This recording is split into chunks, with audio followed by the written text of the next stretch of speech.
अस्सलाम वालेकुम, मैं हूं शाहजेब खानजादा। एक तरफ अपोजिशन जमातें हुकूमत के खिलाफ तहरीक चला रही हैं, जनवरी से पहले हुकूमत को घर भेजने की दावे कर रही हैं, तो दूसरी तरफ इत्तेहादी जमातें भी हुकूमत पर दबाव बढ़ा रही हैं, फैसला साजी में मुशावरत ना करने और वादे पूरे ना करने की शिकायत कर रही हैं। आज भी वज़ीर आज़म की जानिब से इत्तेहादी जमातों के एजाज़ में ज़ोहराने का एहतमाम किया गया, जिसमें अहम तरीन इत्तेहादी जमात मुस्लिम लीग काफ ने शिरकत ही नहीं की, जो कि वफाक के अलावा पंजाब में भी तहरीक इंसाफ की इत्तेहादी है और ख़ास तौर पर पंजाब में तहरीक इंसाफ की हुकूमत काफ लीग के वोटों की वजह से खड़ी है और अब यही पार्टी यानी काफ लीग हुकूमत से नाराज नजर आ रही है। आज के इजलास में GDA ने भी गिले किए। आज के इजलास में ज़राए के मुताबिक मुत्तहिदा कौमी मूवमेंट की तरफ से भी गिले किए गए और आज वज़ीर आज़म के ज़ोहराने में काफ लीग शरीक नहीं हुई और उसके बाद वफाकी वजीर और काफ लीग के रहनुमा तारिक बशीर चीमा ने अहम बयान दे दिया। उन्होंने कहा कि चल चलाओ का वक्त है, इलेक्शन की बातें हो रही हैं। हमारे इनके साथ कुछ एग्रीमेंट्स पे वो पहले 2-3 माह में हमें बता दिया गया कि जी हम इन वायदों को पूरा नहीं करेंगे। क्या मुन्नस को वजारत ना मिलना बड़ा तनाज़ा है? नहीं जी, नहीं, आप मेरी बात तो सुन ले ना, आप मेरी बात तो सुन ले। गोली मारे जी, अब तो चल चलाओ का वक्त है, आपको अगले इलेक्शनों की बात हो रही है। अरे वाह भाई, तारिक बशीर चीमा साहब, इतना खतरनाक बयान आपने ऐसे आसानी से दे दिया। आपने कहा ये अब चल चलाओ का वक्त है, नए इलेक्शंस की बात हो रही है। जब इन्होंने कहा कि ये नहीं हो सकता, चौधरी साहब खुद गए, जो वाहिद मुलाकात थी उसमें चौधरी साहब ने कहा कि आज के बाद हम मुन्नस लाई की वजारत आपसे नहीं मांगेंगे, ये समा फाड़। और आज इस बात को 2 साल के लगभग हो चुके हैं। कोई आदमी ये नहीं कह सकता कि हमने मुन्नस लाई की वजारत इनसे मांगी या हमारे कोई जाती मुतालबात। पहला फेज तो ये था ग्रीवेंसेस का, वो हम भूल गए। अब दूसरे फेज में आ जाए, जो मैं कह रहा हूँ कि अगले चल चला या अगला इलेक्शन। अब देखें 2 साल 2.5 साल के बाद हर पॉलिटिकल पार्टी, हर पॉलिटिकल गवर्नमेंट जो है वो अगले इलेक्शन का सोचना शुरू करती है। ये बयान दिया, अहम बयान है, हुकूमत के हिसाब से अहम बयान है। हमारे साथ खुद मौजूद हैं चौधरी तारिक बशीर साहब, साथ ही MQM के खालिद मकबूल सिद्दीकी साहब भी हमारे साथ मौजूद हैं और फवाद चौधरी साहब भी हमारे साथ मौजूद होंगे, उनसे भी हम बात करेंगे। तारिक बशीर चीमा साहब, आपकी तरफ से ये बयान दिया गया एक ऐसे वक्त में जब अपोजिशन हुकूमत के खिलाफ खड़ी है, इत्तेहादी बजाय इसके कि हुकूमत की सपोर्ट में खड़े हों, आपका बयान हुकूमत को गैर मुस्तहकम करता है, चल चलाओ का वक्त है, इलेक्शन की बातें हो रही हैं, ये बयान आपने दिया है। नहीं यार, नहीं, इसको प्लीज गलत अंदाज में ना लें। और नजीब मलिक साहब ने उसी वक्त इसको पकड़ लिया था। बात यह है, चल चलाओ से मुराद ये है कि जब 2-2.5 साल गुजर जाते हैं एक हुकूमत को, तो जो हुकूमतें होती हैं वो अब तो 6 महीने साल के बाद खानजादा साहब वैसे ही अगले इलेक्शन की आदमी प्लानिंग शुरू कर देता है कि अगला इलेक्शन हमने लड़ना है, किस अंदाज में लड़ना है, कैसे लड़ना है, क्या हमारे प्लस पॉइंट्स हैं, क्या वीक पॉइंट्स हैं। तो इस हवाले से मैंने बात की थी कि अगर लोकल गवर्नमेंट का इलेक्शन आ रहा है तो ये सारी बातें थी, तो वो बिल्कुल प्लीज इसको don't take it in a wrong way. मतलब कैसे रॉन्ग वे में ना लें, आप एक इंतहाई अहम इत्तेहादी हैं, आपके बगैर पंजाब की हुकूमत नहीं रहती, मरकजी हुकूमत गैर मुस्तहकम हो जाती है। जब आप ये बात करें, 2.25 साल हुए हुकूमत को आए हुए, 2.25 साल के बाद इलेक्शन की बातें नहीं हो रही होती हैं, वजारतों की बातें ज़रूर हो रही होती हैं, लोग वजीर बनना चाहते हैं और आप उसमें कहें कि इलेक्शन की बातें हो रही हैं, 2.25 साल बाद नहीं होती हैं, अपोजिशन कर रही है ऐसी बातें, हुकूमत नहीं कर रही है ऐसी बातें। नहीं, आपको मैं कह रहा हूँ ना, आप इसको वैसे तो आई कैन स्टॉप यू, लेकिन मेरा हरगिज़ मतलब ये नहीं था खानजादा साहब कि मैं इस हवाले से बात करूं कि खुदा ना खास्ता कोई चल चलाओ का मतलब ये है कि कोई इलेक्शन होने लगा है। इस तरह नहीं है। मैं तो एक जनरल बात कर रहा था कि भाई अब चूंकि हर आदमी और 6 महीने साल के बाद तैयारी शुरू कर देगा, तो उस हवाले से बात की थी मैंने। तो फिर वाज़ेह पोजीशन लीजिए कि अपोजिशन इस वक्त जो कुछ कर रही है हुकूमत को उससे कोई खतरा नहीं है। वो तो डिपेंड करेगा ना हुकूमत की कारकर्दगी पे, हुकूमत किस तरह उसको रिस्पॉन्ड करती है, क्या करती है। वो खतरा तो देखे ना, अगर तो ये समझदारी से और सेंसिबली बिहेव करेंगे तो कोई खतरा नहीं है, और अगर नहीं करेंगे, मामला बिगड़ते जाएंगे, तो फिर कुछ नहीं कहा जा सकता। तो फिर आपका चल चलाओ वाला बयान इसी कॉन्टेक्स्ट में था ना? नहीं, इसमें बिल्कुल नहीं है। इसमें बिल्कुल please take it for granted कि इस चक्कर में मैंने इस तरह बात नहीं की थी, मैंने एक जनरल बात की थी। बयान दे दिया आपने, फिर घबरा गए बयान देके आप? नहीं नहीं नहीं यार, नहीं, मैं घबराने वाला आदमी नहीं हूँ। मैंने किससे घबराना? अच्छा आप मुझे बताएं मैंने किससे घबराना है? मतलब वजीर आजम से घबरा सकते हैं, परवेज इलाही साहब से घबरा सकते हैं, और क्योंकि आप काफ लीग हैं तो किसी और कुव्वत से भी घबरा सकते हैं। नहीं नहीं नहीं नहीं, यकीन करें मेरी चौधरी साहब से दोपहर के बाद कोई बात नहीं हुई, और घबराना वाला इशू नहीं है। घबराने वाले दिन मैं नहीं पैदा हुआ था, अल्लाह रहम करे। मैं I don't commit follies like that, लेकिन मुझे इसमें कथन कोई नहीं है। आप अगर इसको इस कॉन्टेक्स्ट में चलाना चाहें, लेकिन मैंने तो आपको ब्रदरली बरादराना तौर पर बताया है कि मैंने इस कॉन्टेक्स्ट में बिल्कुल बात नहीं की।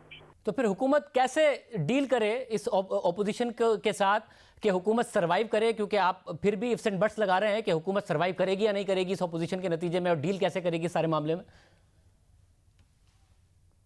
ये तो अब हुकूमत बता सकती है ना कि वो कैसे डील करेगी।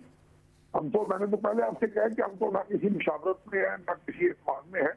ये तो हुकूमत बताएगी कि वो किस तरह डील करती है। मगर कम से कम आप हुकूमत को ये यकीन दहानी तो करा सकते हैं कि पंजाब में जो भी ओपोजिशन कर ले, क्योंकि पंजाब की हुकूमत हमारे बगैर नहीं रह सकती, इसलिए हम पंजाब में आपके साथ खड़े हैं, हुकूमत नहीं गिरने देंगे। नहीं देखिए जी, हम इस वक्त हुकूमत के साथ खड़े हुए हैं। अब तो ये हुकूमत में डिपेंड करता है ना कि अगर वो हमें साथ नहीं रखना चाहती तो भी पता चल जाएगा।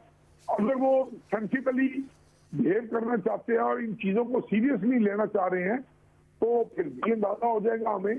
तो वो हमने इस कॉन्टेक्स्ट में कोई ऐसा प्रोग्राम नहीं बनाया होगा कि हमने हुकूमत के साथ में कुछ राज डालनी है, कोई इनके लिए कोई इनको खतरे की घंटियां बजा रहे हैं। Not at all. All we want is कि अपनी समझ दुरुस्त करें, महंगाई को कंट्रोल करें। ये जो बुनियादी मामला है, हर सेक्शन ऑफ सोसाइटी जो बात कर रहा है, एहतजाज कर रहा है, उन चीजों को रिजॉल्व करें। और जिस तरीके से इस वक्त हुकूमत की पॉलिसीज हैं और जिस तरीके से हुकूमत का रवैया है वो बरकरार रहते हैं, तब भी आप पंजाब हुकूमत नहीं छोड़ेंगे? देखिए ये अगर इसी तरीके से चलेगी तो जब तक हमें सब्र है हम करेंगे, वरना सीधे गुजारा करेंगे। इस तरीके से मुश्किल हो जाएगा हमारे लिए कि हमने वापस जाना है अपने हलकों में। अब देखें ना, इसकी बात आ जाती है शायद कि आप ये कहें कि मैंने कहा कि चल चला का वक्त ये नहीं है। अब लोकल गवर्नमेंट है, इलेक्शन रहेंगे, मैंने अपने हल्के में जाना। अगर उसके बाद जनरल इलेक्शन की तैयारी शुरू होगी, हमने अपने वोटर्स के पास दोबारा जाना है। तो इस हवाले से मैं कह रहा था 3 साल के बाद जो आखिरी 2 साल होते हैं वो तो इस चक्कर में होती है कि मैं अपने प्लस पॉइंट्स इकट्ठे करूँ, और प्लस पॉइंट्स इकट्ठे करके अब लोगों के पास जाए, लोगों को अप्रोच करें। एज ऑफ नाउ हुकूमत की कारकर्दगी के साथ आपको लगता है आपके पास प्लस पॉइंट्स हैं लोगों के पास जाने के लिए, कारकर्दगी दिखाने के लिए? जी वही मैं कह रहा हूँ ना कि सॉरी अभी तक तो नहीं लग रहा। तब तो जो बुनियादी मसाइल हैं लोगों के हल तलब है। अल्लाह करे प्राइम मिनिस्टर साहब इस तरह के डिसीजन लें कि कल को मामला कंट्रोल में आ जाए और लोग और आवाम कुछ सुख का सांस लें, तो फिर यकीनन हम भी कहेंगे कि हमने कुछ प्लस पॉइंट्स इकट्ठे कर लिए हैं। As of today no. हमारे साथ एमकेएम के रहनुमा खालिद मकबूल सिद्दीकी साहब भी मौजूद हैं। खालिद मकबूल सिद्दीकी साहब बहुत शुक्रिया। साहब ज़ाहिर बात हुई कि एमकेएम ने भी कराची के मसाइल के हवाले से, दूसरे मामलात के हवाले से बात की। अब तो वज़ीर आज़म ने कराची के पैकेज का ऐलान भी कर दिया है, तो आप मुतमईन हैं वफाकी हुकूमत की कारकर्दगी के हवाले से? वादों से अगर मुतमईन हो जाते तो अब आपको मुतमईन नज़र आते, क्योंकि वादे कई बार हुए हैं, बार बार हुए हैं। कहा यह जा रहा है कि इस पर काम हो रहा है, लेकिन हम तो क्योंकि इत्तेहादी हैं, फिर कराची के नुमाइंदे भी हैं, तो हैरान कौन तौर पे हमें वो काम होता हुआ उस तरह नज़र नहीं आ रहा है। तो ये सारी चीज़ें हमने बता दी थी, सूरत हाल बता दी कि इस हवाले से बेचैनी है। शुरू में नज़र आया और बड़ी तेज़ी से ये 1100 अरब का भी पैकेज आया है, लेकिन उसके बाद एक सन्नाटा सा है, तो वो सन्नाटा उन तक पहुंचा दिया गया है। तो आपने जब वज़ीर आज़म तक ये सन्नाटा पहुंचाया तो उनको ये एतमाद भी पहुंचाया कि बतौर इत्तेहादी मुकम्मल तौर पर आप हुकूमत के साथ खड़े? देखिए शाहजेब, हमने ये तो नहीं कभी भी कहा कि हम किसी वक्त को देख के, हालात को देखकर ब्लैकमेलिंग करेंगे। हमने नहीं कहा। जब ये बिल्कुल सही थे तो हमने उस वक्त वजारत से मैंने इस्तीफ़ा दिया था, और उस वक्त भी कहा था, क्योंकि हमने आपसे वादा कर लिया है कि हम आपकी हुकूमत को गिराने में कभी हिस्सेदार और साजिश में या कोशिश का हिस्सा नहीं बनेंगे, लेकिन आपकी भी ज़िम्मेदारी है कि जो वादा आपने हमसे किया है उसको पूरा करें। वो हमारी सियासी ज़रूरत से ज़्यादा शहर की ज़रूरत है, और फिर आपके लिए भी बड़ा ज़रूरी है कि शहर में काम नज़र आए। आप लाहौर के बाद अब इस्लामाबाद में भी ट्रेन चलाने की बात की जा रही है। बहुत अच्छी बात है, पाकिस्तान के लिए एक बड़ी अच्छी कोशिश है। लेकिन वो शहर जो कि जिससे कि आपने टैक्स लेना है, और हम पूछते रहें कि ये टैक्स देते हैं कराची वाले या जजिया देते हैं, कि जो टैक्स भी हम देते हैं वो तो शहर में लगता ही नहीं है। दुकानदार भी यहाँ का दे रहा है, तनख्वाहदार भी दे रहा है, ठेले वाला भी दे रहा है। यहाँ की छोटी छोटी मार्केटें भी बड़े शहरों की बड़ी मार्केटों से ज़्यादा टैक्स दे रही हैं। ये सब सारी बातें हुई हैं, और ये कि वफाकी इदारे जो हैं और वफाकी वजारतें जो हैं, सिंध में तो आज भी PTI या इत्तेहादियों से ज़्यादा उस पर इन्फ्लुएंस पाकिस्तान पीपल्स पार्टी का नज़र आता है।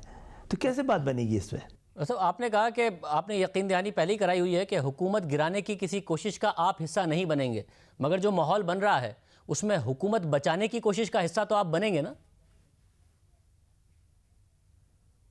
नहीं, बचाने का मामला ये है कि हमने तो अगर हमारे वोटों से भी नहीं बच पाई तो फिर हम क्या बचा रहे होंगे भाई? गिराने का मसला ये है ना, हम वोट ना दें, तो हमने तो कहा है। लेकिन हाँ, ये बात है कि बात अगर उसूलों को क्रॉस कर गई, पाकिस्तान की इस्तेहकाम और पाकिस्तान की जो सलामती के हवाले से, कोई मुझे नहीं नज़र आता कि PTI को कैसा इक़दाम उठाएगी कि जो पाकिस्तान की सलामती और पाकिस्तान के बकार के मुनाफी होगा। ऐसा होगा तो ज़ाहिर है हमें अपने इस वादे पर नज़रसानी करनी पड़ेगी।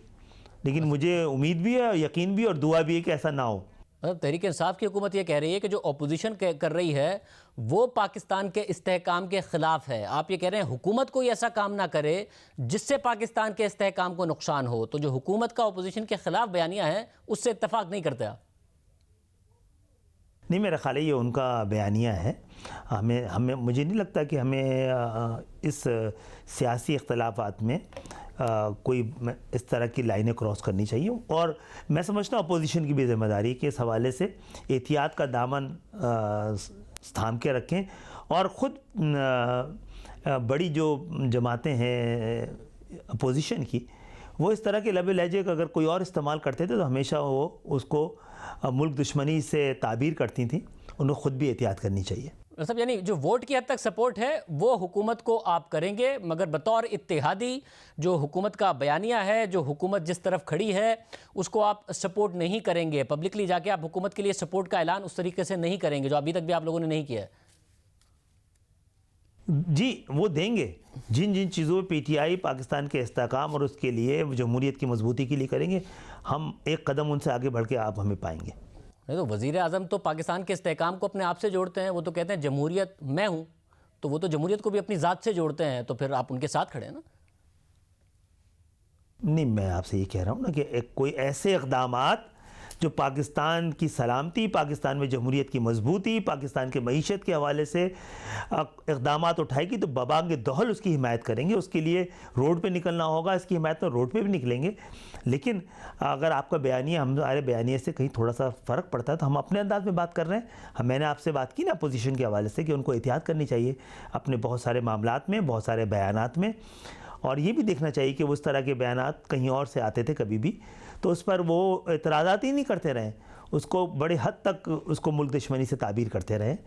तो हमारा उनसे इस मामले में बयानिया थोड़ा एक जैसा भी और थोड़ा मुख्तलिफ भी है। नहीं, इस किस्म के बयानात जब कहीं और से आते थे तो आप कहीं और के साथ खड़े होते थे, तो इस वक्त आप कहाँ खड़े हैं? हुकूमत के साथ, अपोजिशन, आप कहाँ और किस बयानी के साथ खड़े हैं? हमारा अपना बयानिया है ना। हम ये समझते हैं कि जमहूरियत ये है कि हम सब जमहूरियत मजबूत करना चाहते हैं तो हम सबको फैसला करना चाहिए। तमाम सियासी कायदीन को आइंदा इलेक्शन नहीं लड़ेंगे, और इस बात का भी वादा करना चाहिए कि आइंदा ना हमारे बच्चे, ना हमारी बहनें, ना हमारे भाई, ना हमारे करीबी रिश्तेदार इलेक्शन लड़ेंगे। हम ऐवानों में ऐसे पाकिस्तानियों को लेके आएंगे जो आम पाकिस्तानियों का ना सिर्फ दर्द समझते हों बल्कि ज़िंदगी भर उससे नबरदाज़मा भी रहे हों। ऐसा ऐवान जिसमें किसान की नुमाइंदगी किसान कर रहा हो और मज़दूर की नुमाइंदगी मज़दूर कर रहा हो। हुकूमत की कारकर्दगी से मुतमईन है आप?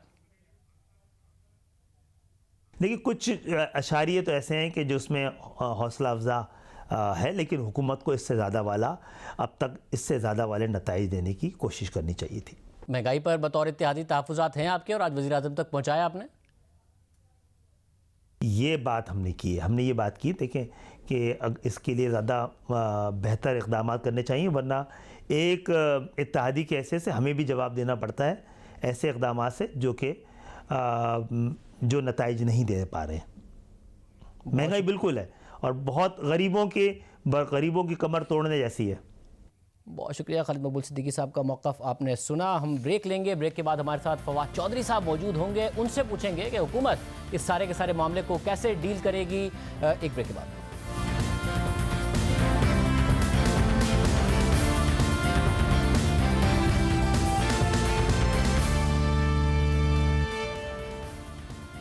वफाकी वज़ीर फवाद चौधरी साहब हमारे साथ मौजूद हैं। फवाद चौधरी साहब बहुत शुक्रिया हमें शो में ज्वाइन करने के लिए। फवाद चौधरी साहब, इत्तेहादी आज वज़ीर आज़म से मिले, वहाँ पे भी गिले की खबरें सामने आई और अब मीडिया पर आकर भी हुकूमती कारकर्दगी से मुतमईन ना होने की, महंगाई की बातें करना, साथ में इशारे भी देना कि वो खड़े होंगे, हुकूमत के साथ नहीं होंगे। आप खुद कह रहे थे कि जी ज़ाहिर है इन चीज़ों से अदम इस्तेहकाम तो होता है और कोई हुकूमत अदम इस्तेहकाम नहीं चाहती। एक मखलूत हुकूमत में इत्तेहादियों की ये बातें करना, ये भी उसी अदम इस्तेहकाम की निशानी है कि बारगेनिंग पोजीशन में चले गए हैं। किस तरह डील करेंगे? देखिए, बार्गेनिंग पोजीशन में तो रहते ही है। वो इशू ये होता है कि जो पॉलिटिक्स है ये तो आपको रोज मैनेज करनी पड़ती है और जब इत्तेहादी देखेंगे या कोई भी देखेगा, उनको लगेगा कि वो बेहतर बार्गेन कर सकते हैं तो जाहिर है कि वो करेंगे। इसीलिए आप की जो एक आप समझिए कि पॉलिटिकल स्ट्रैटेजीज है वो तो रोज की रोज बनानी पड़ती हैं और रोज के रोज लोगों को मुतमईन करना पड़ता है। यही इस पार्टिसिपेटरी गवर्नमेंट का एक समझिए कि एक इम्पॉर्टेंट फायदा भी है और यही उसका डिसएडवांटेज भी है कि आपको लोगों के रोजाना की ख्वाहिशात जो है उनको एडजस्ट करना पड़ता है। साहब, मगर आपके इत्तेहादियों को गिला ये है कि वज़ीर आज़म मिलते ही नहीं हैं, ऑलमोस्ट कह लीजिए कि लिफ्ट ही नहीं कराते हैं। पंजाब जाते हैं तो परवेज़ इलाही साहब से नहीं मिलते, हालांकि पंजाब की हुकूमत उनकी सपोर्ट के बगैर नहीं चल सकती। और काफिल का ये आज गिला नहीं है, वो बजट का जो इशाया था उसमें नहीं आए थे, आज वराना दिया उसमें भी नहीं आए। देखिए, वज़ीर आज़म जो है ना वो कोई बहुत ट्रेडिशनल पॉलिटिशियन नहीं है, ये बात माननी पड़ेगी। और बहुत हमारी जो एक समझिए कि एक्सपेक्टेशन होती है कई दफ़ा MNAs की या इत्तेहादियों की कि वज़ीर आज़म वैसे ही बात, जैसे मिसाल आज वज़ीर आज़म साहब ने, और ये पार्लियामेंट्री पार्टी में भी वज़ीर आज़म बात कर चुके हैं और यहाँ पे भी उन्होंने कहा कि जो पॉलिटिशियंस हैं वो हर वक्त इलेक्शनों का सोचते रहते हैं, जिसकी वजह से वो कोई लंबी प्लानिंग्स नहीं करते और उसकी वजह से ऐसे मंसूबे बनाए जाते हैं जिनका कम अरसे में नुकसान हो जाए बेशक, लेकिन इलेक्शन में दिखाने के लिए हो। तो उन्होंने कहा कि इस चीज को छोड़ दें, परफॉर्मेंस अच्छी होगी तो वोट मिल जाएगा, नहीं अच्छी होगी तो नहीं मिलेगा। अब ये बात आम ट्रेडिशनल पॉलिटिशियन जो है वो नहीं करेगा, लेकिन इमरान खान ये बात करते हैं। वो आप उनको कहिए कि ये उनका एक ऐसे मौके पर जब ऑपोजिशन सड़कों पर हो तो जाहिर है हुकूमत के लिए एक अदम इस्तेहकाम का मैसेज जाता है। जब फिर आपके इत्तेहादी भी ये बातें करना शुरू कर दें, आपको पहले ही गिलाया कि ब्यूरोक्रेसी काम नहीं कर रही है, और अगर ये एक इंप्रेशन जाए कि हुकूमत पता नहीं सर्वाइव करेगी या नहीं करेगी, तो हुकूमत की जो कारकर्दगी है उस पर अपना फोकस भी और वैसे डिलीवर करना भी वो कितना मुतासिर हो जाएगा? इतना मुतासर नहीं होता, बिकॉज ज्यादातर जो बातें हैं वो कोई बहुत अनमैनेजेबल नहीं है। कुछ जाहिर है कि एक कुछ दफा ज्यादा भी कहा जाता है ताकि कुछ कम तो मिल जाए, और इस तरह की बातें जो है वो होती हैं। लेकिन मेरा नहीं ख्याल कि इस वक्त इत्तेहादियों से बशमूल PMLQ कोई ऐसी आप समझिए कि कोई बातें हैं जिसके ऊपर बात अड़ जाएगी। ये मामूल की बातें हैं और मेरा ये ख्याल है कि ये मैनेज हो जाएंगी। आज जिस तरह से MKM के अपने ज़ाहिर मसाइल हैं, कराची के ऊपर लेके वो उनकी बात करते हैं, GDA के अपने मसाइल हैं, बलूचिस्तान में कुछ जो हमारे लोग हैं उनके अपने मसाइल हैं। सो वो हर पार्टी अपनी अपनी बात तो करेगी ना, यही जमहूरियत है, इसी को मैनेज करना होता है और मेरा ये ख्याल है ये मैनेज हो सकती हैं चीज़ें। तो मुश्किल है। वज़ीर आज़म MKM और काफ लीग को खास तौर पर खुद मैनेज करेंगे, उनके जो इश्यूज हैं एड्रेस करके, या किसी से मैनेज करा लेंगे ताकि वो पुराने तरीके से ही काम करते रहें इसी एटीट्यूड के साथ? देखिए, मैनेज कराने का प्रॉब्लम नहीं है, गवर्नर सिंध इमरान इस्माइल बैठे हैं, वो बहुत क्लोजली इन टच हैं सिंध की जीटीए से भी और एमकेएम से भी, और सारे मामला जो है वो उसको भी देखते हैं। इसी तरह से काफ लीग में जाहिर है जो हुकूमत बैठी है पंजाब में, वो उनके साथ करीबी तौर के ऊपर जो है वो काम करती है। मामला ये होता है कि आपका जो इश्यूज हैं, जब इस तरह की सिचुएशन जिस तरह की आप बात कर रहे हैं, उस वक्त ऐसी बातें जो मामूल की भी होती हैं वो थोड़ी बड़ी लगना शुरू हो जाती हैं। तो मेरे ख्याल में जो गुफ्तगू है इत्तेहादियों की या इवन पीएमएलक्यू का आज ना आना, वो बहुत गैर मामूली बात नहीं है। सिर्फ ये है कि चूंकि पॉलिटिक्स एक तरह तेज हुई है, ये चीज़ें थोड़ी बड़ी लगती है। बहुत शुक्रिया, फौजी साहब हमारे साथ मौजूद थे। वो कहते हैं सियासत तेज़ हुई है तो ये चीज़ें बढ़ी हुई हैं, ये चीज़ें मैनेज हो जाएंगी। प्रोग्राम में एक ब्रेक शामिल करते हैं और उसके बाद जिक्र होगा एक स्कैंडल का जो हुकूमत के लिए हर गुजरते दिन के साथ बड़ा होता जा रहा है और बहुत बड़ा स्कैंडल बनता जा रहा है। एक ब्रेक के बाद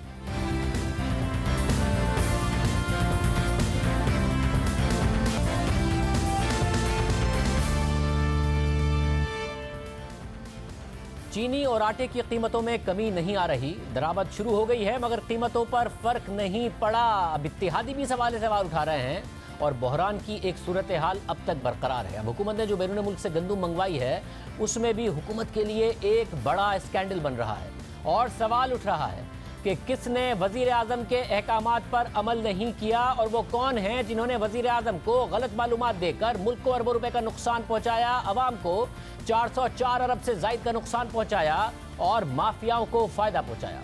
हम आपके सामने मजीद हकाइक आज रखने जा रहे हैं। 16 अरब रुपए के नुकसान का स्कैंडल। वजीर आजम ने अप्रैल में कह दिया था कि गंदम दरामद कर ली जाए मगर ऐसा नहीं किया गया, फैसले पर अमल नहीं किया गया, माफियाओं को फायदा पहुंचाया गया, अवाम का 404 अरब से जायद का नुकसान हो गया, रोजाना उसमें इजाफा हो रहा है और मुल्क के खजाने को 16 अरब रुपए का नुकसान पहुंचाया गया जो बचाया जा सकता था। जुलाई में गंदम आ जाती तो बहरान पैदा ना होता, आलमी मंडी से सस्ती गंदम मिलती, मकामी मार्केट में भी गंदम महंगी ना होती, मगर हुकूमत ने ताखीर कर दी। आपको खुद हुकूमत के ट्रेडिंग कॉरपोरेशन ऑफ पाकिस्तान के डेटा से अहम हकाइक से आगाह करते हैं। इन हकाइक के मुताबिक पाकिस्तान ने पहला टेंडर 19 अगस्त को खोला। एक टन गंदम का रेट $233 से $269 तक मिला। हुकूमत ने सबसे कम बोली पर यानी $233 फी टन पर 3,30,000 टन गंदम का टेंडर जारी कर दिया। इंटरनेशनल मार्केट में कीमत अब भी कम थी, जरा बढ़ चुकी थी मगर अब भी कम थी। लोकल मार्केट में बहुत बढ़ चुकी थी, तेजी से फैसलों की जरूरत थी, मगर हुकूमत ने उसके एक महीने के बाद 15 सितंबर को अगला टेंडर जारी किया जिसमें $274 से लेकर $277 तक का रेट आया, मगर हुकूमत ने वो टेंडर मुस्तरद कर दिया क्योंकि ये कीमत एक महीने पहले की कीमत से $40 ज्यादा थी और क्योंकि बैनुल अक़वामी मार्केट में यह खबर जा चुकी थी कि पाकिस्तान मिलियंस ऑफ टन गंदम खरीदने आ रहा है जिसकी वजह से कीमत बढ़ गई, इसलिए हुकूमत ने गंदम नहीं खरीदी। मगर फिर 23 सितंबर को हुकूमत ने एक और टेंडर खोला, उसमें और ज़्यादा $280 से $285 फी टन का रेट आया। हुकूमत ने यह टेंडर भी मुस्तरद कर दिया। फिर हुकूमत ने 23 सितंबर को $274 की गंदम तो नहीं ली, मगर इसके 2 हफ्तों के बाद 2 नवंबर को पाकिस्तान ने रूस से $279 फी टन गंदम 1,80,000 टन गंदम लेने की मंजूरी दे दी। यानी एक महीने पहले के मुकाबले में $90 लाख तक की इजाफी अदायगी की गई। $274 का टेंडर मुस्तरद किया, मगर उसके 2 हफ्ते बाद रूस से $279 का टेंडर क्यों लिया गया और फिर 1.5 अरब रुपए का मुल्क को नुकसान पहुंचाया गया। इस हवाले से 3 अक्टूबर को एक्सप्रेस ट्रिब्यून में शहबाज राना की खबर शाया हुई है जिसके मुताबिक दिलचस्प बात यह है कि फूड मिनिस्ट्री ने अलग से एक समरी काबीना से मंजूर कराई और दावा किया कि रूस ने ज़बानी तौर पर कहा है कि उनकी गंदम की कीमत आलमी मंडी के रेट से चंद डॉलर कम होगी, मगर बाद में रूस के लिए जिस रेट की मंजूरी दी गई वो ना सिर्फ आलमी मार्केट से ज्यादा थी बल्कि उस रेट से भी ज्यादा है जिसे हुकूमत ने कुछ दिन पहले ही मुस्तरद कर दिया था। यानी हुकूमत ने $274 का टेंडर मंसूख किया, फिर 2 हफ्ते के बाद $279 की गंदम रूस से खरीदी और वो इस यकीन दहानी के बाद खरीदी कि आलमी मार्केट से कम कीमत मिलेगी, मगर आलमी मार्केट से ज्यादा कीमत देकर खरीदी। खबर के मुताबिक ईसीसी के कुछ अरकान ने एतराज भी किया कि महंगी गंदुम क्यों ली जा रही है। इसके अलावा वफाकी वजीर अली जैदी ने वजारत खुराक के इस फैसले पर एतराज किया कि गंदुम दरामद करने के लिए पाकिस्तान नेशनल शिपिंग कॉरपोरेशन को इस्तेमाल क्यों नहीं किया जा रहा। अली जैदी के मुताबिक ईसीसी और काबीना ने नेशनल शिपिंग पॉलिसी की मंजूरी दी हुई है, जिसके तहत सरकारी ठेकों में पहला हक पीएनसीसी का होगा, यानी पीएनएससी का होगा, यानी पाकिस्तान खुद गंदुम की रूस से मुंतकली करेगा। अगर पीएनएससी के जरिए गंदुम मंगवाई जाती तो वो रुपयों में पैसे दिए जाते, रुपयों में पैसे चार्ज किए जाते, मगर रूस के जहाज से गंदुम मंगवाई गई और डॉलर्स में अदायगी की गई। रूस से इस डील के 3 दिन बाद यानी 5 अक्टूबर को हुकूमत फिर आलमी मंडी में गई। टेंडर में $278 से $290 फी टन का रेट आया और पाकिस्तान को $278 में 3,30,000 टन गंदुम का टेंडर जारी करना पड़ा। यानी पाकिस्तान को $1,60,00,000 इजाफी अदा करना पड़े, जो वक्त पर गंदुम दरामद की जाती तो ना अदा करना पड़ते, जिसका मतलब है 2 अरब 65 करोड़ रुपए का हुकूमत को और इजाफी नुकसान हुआ। इसके बाद 14 अक्टूबर को पाकिस्तान फिर मार्केट में गया। $284 से $296 का रेट मिला। पाकिस्तान को सबसे कम $284 फी टन का टेंडर जारी करना पड़ा, यानी $1,80,00,000 इजाफी फिर देना पड़े, जिसका मतलब है कि 3 अरब रुपए का इजाफी फिर मुल्क को नुकसान हुआ। फिर अगले दिन पाकिस्तान ने रूस से मजीद 3 लाख टन गंदुम ली $282 फी टन के हिसाब से, यानी 2.5 अरब रुपए इजाफी।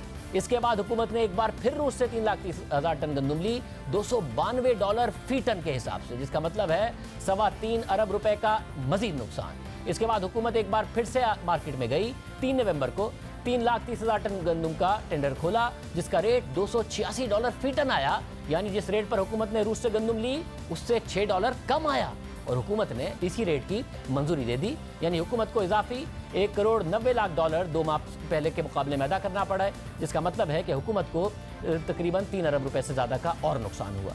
यूं हुकूमत ने 15 लाख टन गंदुम ली। ताखीर की वजह से इस गंदुम की कीमत में इजाफा हुआ। वो गंदुम जो अगस्त में $233 में भी मिल रही थी, उससे पहले $220 में मिल रही थी, वो नवंबर में $288 हो गई। यूं अगस्त के टेंडर के बाद 6 मजीद टेंडर जारी किए गए, जिसमें मुल्क को 16 अरब रुपए का नुकसान उठाना पड़ा। इसके अलावा ताखीर की वजह से मकामी मार्केट में आवाम को 200 अरब से जायद का नुकसान अदा करना पड़ा। गंदुम की जो कीमतें बढ़ती रहीं वो अलग हैं, ये वो हकाइक हैं जो हम मुसलसल सामने ला रहे हैं, मगर दिन ब दिन नुकसान बढ़ता जा रहा है। दिन ब दिन फैसलों की वजह से मुल्क का नुकसान हो रहा है, मगर हुकूमत ने गलती तस्लीम करने के बजाय हम पर ही गलत इदाद-ओ-शुमार देने का इल्ज़ाम लगा दिया। सुनिए 28 अक्टूबर को, तारीख याद रखिएगा, 28 अक्टूबर को हुकूमती रुकन असेंबली आलिया हमजा मलिक ने क्या दावा किया था। रात को भी गलत फिगर्स कोट किए गए और हुकूमत को बदनाम करने की कोशिश की गई, और अभी भी इस फ्लोर के ऊपर गलत फिगर्स कोट किए गए कि हम कितने उसकी एक्सपोर्ट करें। हम 2 ममालिक से, रशिया से और यूक्रेन से मंगा रहे हैं, क्योंकि हमें ये एहसास है कि अवाम को हमने गंदुम फराम करनी है। सर, जो कॉस्ट हमें पड़ रही है, जो प्राइवेट लोगों को पड़ रही है, मैं डॉलर में नहीं बताती, मैं इनके लिए बता देती हूँ, तकरीबन कोई वो 1550 रुपए में पड़ रही है। और टीसीपी ने 3 कॉन्ट्रैक्ट्स किए हैं जो 1545 से 1874 के दरमियान है। और फिर इस बात को खुद हुकूमती जो पार्टी के सोशल मीडिया अकाउंट्स हैं उनसे फैलाया गया। 28 अक्टूबर को असेंबली में ये बयान दिया गया। अली हमजा मलिक के बयान देने से पहले तक 5 अक्टूबर से 15 अक्टूबर तक 10 लाख टन गंदुम की हुकूमत मंजूरी दे चुकी थी, जिसकी एवरेज कीमत $280 फी टन बनती है, यानी 1 मन गंदुम 1850 रुपए की मिली। फिर इस बयान के बाद भी 29 अक्टूबर को और फिर 3 नवंबर को मजीद गंदुम की मंजूरी दी गई, वो भी $292 फी टन और $286 फी टन में।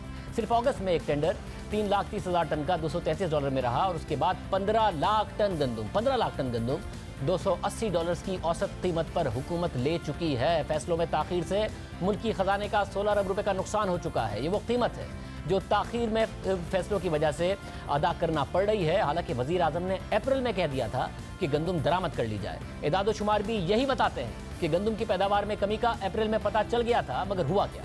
वजीर आजम को गलत मालूमात दी गई। वजीर आजम को बताया गया कि कोरोना वायरस की वजह से अप्रैल से लेकर अगस्त तक आलमी तिजारत मुतासिर रही है। हालांकि हकीकत यह है कि दुनिया कोरोना के दिनों में इजाफी खरीदारी कर रही थी। मिस्र ने इजाफी गंदुम खरीदी, उर्दन ने अपने ज़खायर मजीद बेहतर बनाए। अप्रैल में बर वक्त फैसले पर अमल हो जाता, वजीर आजम के फैसले पर अमल हो जाता, उनके अहकामात पर अमल हो जाता और पाकिस्तान मार्केट में जाता, टेंडर जारी करता, खरीदारी करता, आलमी मंडी से सस्ती गंदुम मिलती। पाकिस्तान का ज़र मुबादला बचता, मकामी मार्केट में गंदम की कीमतों में इजाफा ना होता, बड़े बड़े माफियाओं को फ़ायदा ना होता, आवाम को 200 अरब रुपए से ज़्यादा का नुकसान ना होता। यूँ हर वक्त फैसले ना करने की वजह से आलमी मार्केट से महंगी गंदम खरीदी गई, मकामी मार्केट में गंदम महंगी हुई, दोनों तरफ से नुकसान हुआ।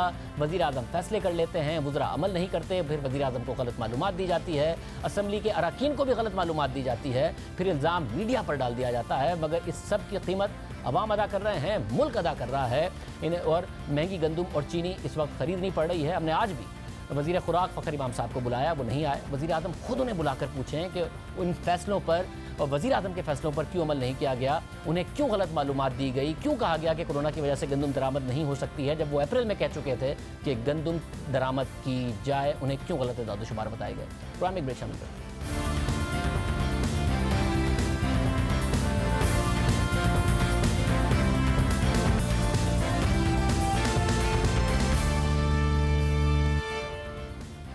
अमेरिकी इलेक्शंस के नताइज अभी तक नहीं आए, मुकाबला कांटे का है। 4 आखिर की रियासतों पर इस वक्त बात आकर अटक गई है और चारों में मुकाबला बहुत ज़्यादा करीब है। ट्रंप को जीतने के लिए 270 इलेक्टोरल वोट्स करने के लिए 57 मजीद वोट्स दरकार हैं। बाइडेन को महज 17 दरकार हैं। इन 4 रियासतों के 68 इलेक्टोरल वोट्स बनते हैं। अगर ये 4 रियासतें ट्रंप ले गए तो वो सदर बन जाएंगे। इन 4 में से सिर्फ एक पेंसिल्वेनिया भी अगर बाइडेन जीत गए तो उसके पास 20 इलेक्टोरल वोट्स बनते हैं, उन्हें 17 दरकार हैं, वो सदर बन जाएंगे। ट्रंप ने धांधली का बयानिया और ज़्यादा तेज कर दिया है। वाजिद अली सैयद नुमाइंदा जी न्यूज़ इस वक्त वाशिंगटन में मौजूद हैं। वाजिद, बहुत शुक्रिया। वाजिद, क्या माहौल है इस वक्त? गर्मा गर्मी है, हालात ख़राब होने का भी खदशा है, ट्रंप बहुत तेज़ी से धांधली का बयानिया बना रहे हैं। हाँ, उनकी कोशिश यही है और उनकी बल्कि इलेक्शन शुरू होने से पहले ही उनकी कोशिश है, क्योंकि उनको मालूम था कि रिपब्लिकन्स जिस दिन इलेक्शन होता है उस दिन आकर वोट कास्ट करते हैं। लेकिन डेमोक्रेट्स की एक रवायत रही है कि वो उससे पहले भी मिलियन बैलेट जो है वो भेजते रहे हैं। तो अभी तक बहुत सारी स्टेट्स से उनके जो इलेक्शन ऑफिसर्स हैं वो बाहर आके कह चुके हैं कि एक नॉर्मल प्रोसेस है। ये जो सदर साहब ये जो बयानिया बना रहे हैं और आज भी उन्होंने ट्वीट किया था स्टॉप द काउंट, ये पॉसिबल नहीं है। अगेन जो रियासतें हैं उनका अपना एक लॉ है और वो उस लॉ को फॉलो करते आ रहे हैं। वो अगर उसको चैलेंज भी करेंगे अदालत में जाके, या जिस तरह सुप्रीम कोर्ट को कह रहे हैं कि वो उसको रुकवाएं, वो रुक नहीं सकते हैं और ये पॉसिबल नहीं है कोर्ट के लिए भी। और वो कोर्ट को बहरहाल वो नहीं कहते, कोर्ट ने ये केस के अंदर तो अपना फैसला पहले भी सुना दिया था। तो अब उनकी ये है कि ये बयानिया ऐसा बनाया जाए कि कहा जाए कि ये रिगिंग हो चुकी है। उन्होंने पहले भी ये कहा था कि अगर फैसला मेरे हक में नहीं आएगा तो मैं इसको नहीं मानूंगा। तो वो एक इन्वेस्टिगेशन स्टार्ट हो चुकी है। हमने देखा कि कल ऑरिगन के अंदर इस किस्म के प्रोटेस्ट हुए जिसमें 10 लोगों को फिर गिरफ्तार भी किया गया, तोड़फोड़ भी हुई। एक दो और छोटे छोटे जो उनकी अपनी पॉकेट्स हैं उसके अंदर ये एजुकेशन स्टार्ट हो रही है। लेकिन ओवरऑल कंट्री को ये जो ओवरऑल कंट्री में जो मैपिंग हो रही है उसमें लोगों को पता है कि उनके स्टेट के क्या कवानीन है, उसके मुताबिक कब तक वोट्स उनके पास पहुंचेंगे, कब तक वो काउंटिंग होगी और फिर उसके बाद जब रिजल्ट अनाउंस होंगे तो उसका।